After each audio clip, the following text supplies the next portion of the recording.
বিসমিল্লাহির রহমানির রহিম। আসসালামু আলাইকুম সুপ্রিয় দর্শক, আমার কুকিং চ্যানেল দীপ কিচেনে আপনাদের সবাইকে স্বাগত। আজকে আমি করে দেখাবো ঘরোয়া পদ্ধতিতে একদম সহজ উপায়ে চিকেন বেকড পাস্তা রেসিপিটা।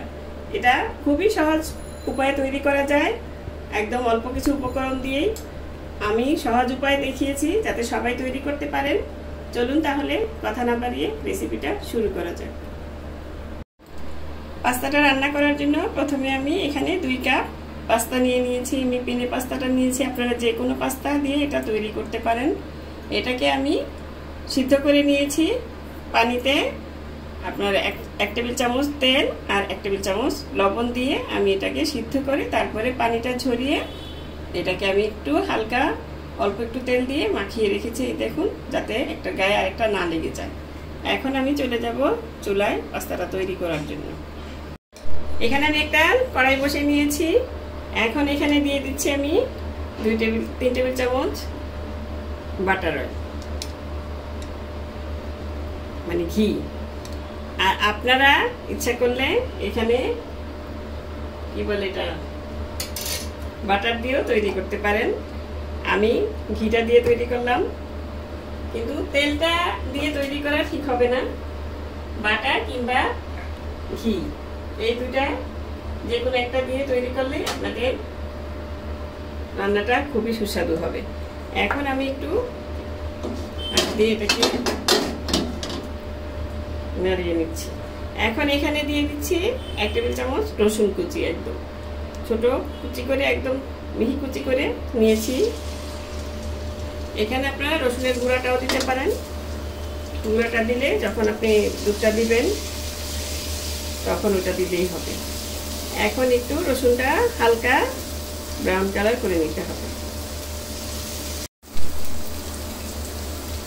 এই দেখুন, রসুনটা একটু হালকা বাদামি কালার হয়ে গিয়েছে। এখন আমি এখানে দিয়ে দিচ্ছি 2.5 টেবিল চামচ ময়দা। ময়দাটা দিয়ে আঁচটা একদম অল্প রেখে ভেজে নিতে হবে, কারণ আঁচটা যদি এখন বাড়ানো থাকে তাহলে কিন্তু ময়দাটা পুড়ে যাবে, খাবারের টেস্টটাই নষ্ট হয়ে যাবে। এখন এটা প্রায় 2 মিনিটের মতন ভেজে নিতে হবে। এই দেখুন, ময়দাটা ভেজে নেওয়া হয়ে গিয়েছে। এখন এখানে আমি দিয়ে দিব লিকুইড দুধ। এই দুধটা দিবেন আর একসাথে এটা ভালো মতো নেড়ে চেড়ে দিতে হবে, নাহলে কিন্তু দলা পেকে যাবে। এখানে প্রায় 2 কাপের মতনই দুধ আছে, আগে থেকে জাল করে নিয়েছিলাম। এখন এটাতে একটু বলক আনাতে হবে।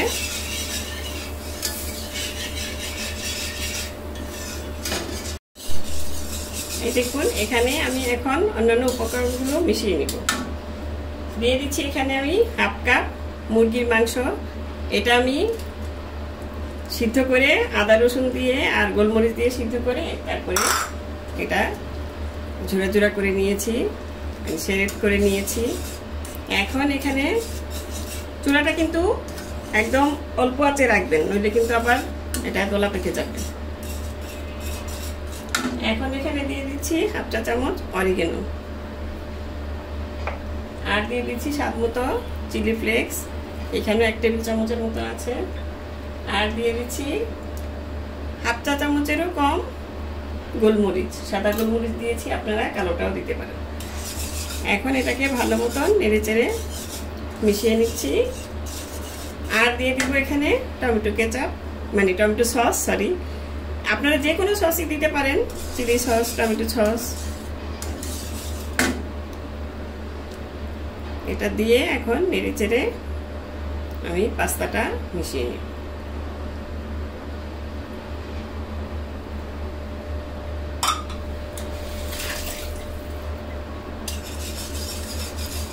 দেখুন, এখন মিশিয়ে নিয়ে তারপরে এখন লবণটা আপনি দেখে নিতে পারেন, কারণ যেহেতু আমি পাস্তাতে লবণ দিয়েছি। এখন এখানে লবণটা পাস্তাটা দিয়ে তারপর আপনি লবণটা দিতে পারেন, তাহলে ভালো হবে।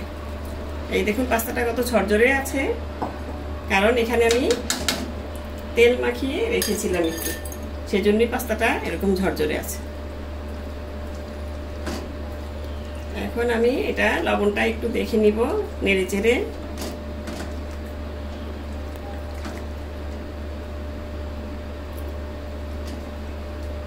লবণ লাগবে, এখানে দিয়ে দিব প্রায় হাফ চা চামচের মতন লবণ দিয়ে মিশিয়ে নিব। আর দিয়ে দিব এখানে মজরেলা চিজ। এখানে আমি দিয়েছি প্রায় 1/4 কাপের মতন। এটা যার যার ইচ্ছা, আপনি বেশি খেলে বেশি দিতে পারেন। যেহেতু আমি আবারও এটা মজরেলা চিজটা দিব বেকের সময়, এই জন্য আমি এখানে কম দিয়েছি।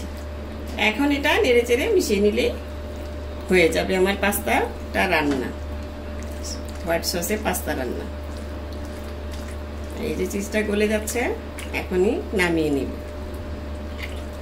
এখন আমি পাস্তাটা বেক করার জন্য এখানে একটা কেক মোল্ড নিয়েছি। আপনারা যে কোনো মোল্ডে বেক করতে পারেন, কেক মোল্ড নিতে পারেন, আবার কাচের থাকলে সেটাও নিতে পারেন। এখন আমি এখানে দিয়ে দিচ্ছি সেই পাস্তাটা।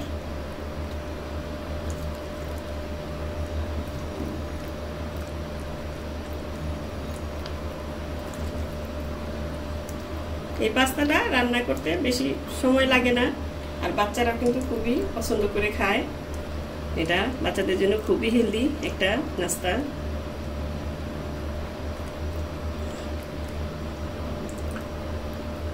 অর্ধেকটা পাস্তা দিয়ে তারপরে এভাবে বিছিয়ে দিয়ে এখানে আমি দিয়ে দিচ্ছি মজরেলা চিজ কিছু। আমি অল্প করে দিচ্ছি, আপনারা বেশি করে দিতে পারেন। এখন এখানে দিয়ে দিব কিছু অরিগানো।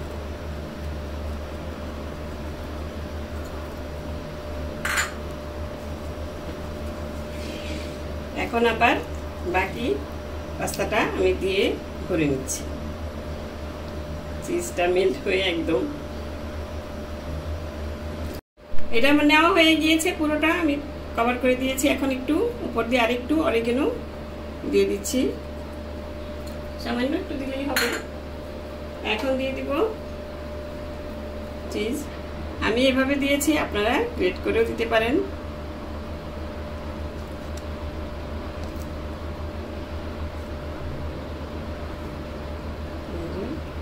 এভাবে পুরোটা দিয়ে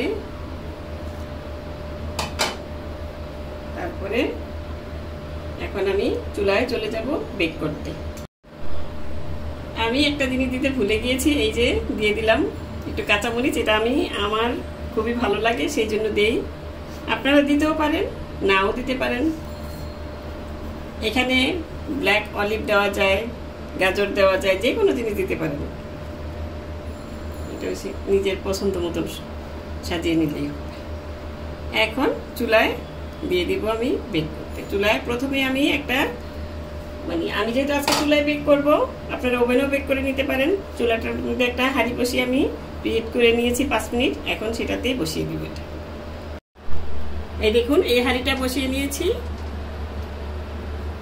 এটা আমি 5 মিনিট আগে প্রিহিট করে নিয়েছি।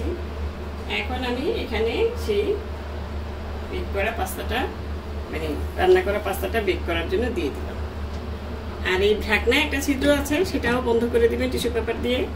এখন রেখে দিব প্রায় 10 মিনিটের মতন, কিংবা যতক্ষণ না চিজটা মেল্ট হচ্ছে ততক্ষণ রাখলেই হয়ে যাবে। এই দেখুন, প্রায় 10 মিনিট পরে আমি ফিরে এলাম। মেল্ট হয়ে গিয়েছে চিজটা। এখন আমি চুলা থেকে নামিয়ে নিব। তো হয়ে গেল আমার চিকেন বেকড পাস্তা। এই দেখুন, আমি একটু তুলে দেখাচ্ছি আপনাদের।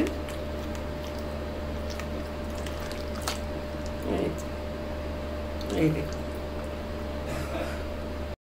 তো দর্শক, আজ এই পর্যন্তই। রেসিপিটি ভালো লাগলে প্লিজ বেশি বেশি করে লাইক, কমেন্ট, শেয়ার করবেন। আর আমার চ্যানেলটি সাবস্ক্রাইব করে নিয়মিত চ্যানেলটির পাশেই থাকবেন। সুস্থ থাকবেন, ভালো থাকবেন, ঘরে তৈরি খাবার খাবেন, আর আমার জন্য দোয়া করবেন। আল্লাহ হাফেজ।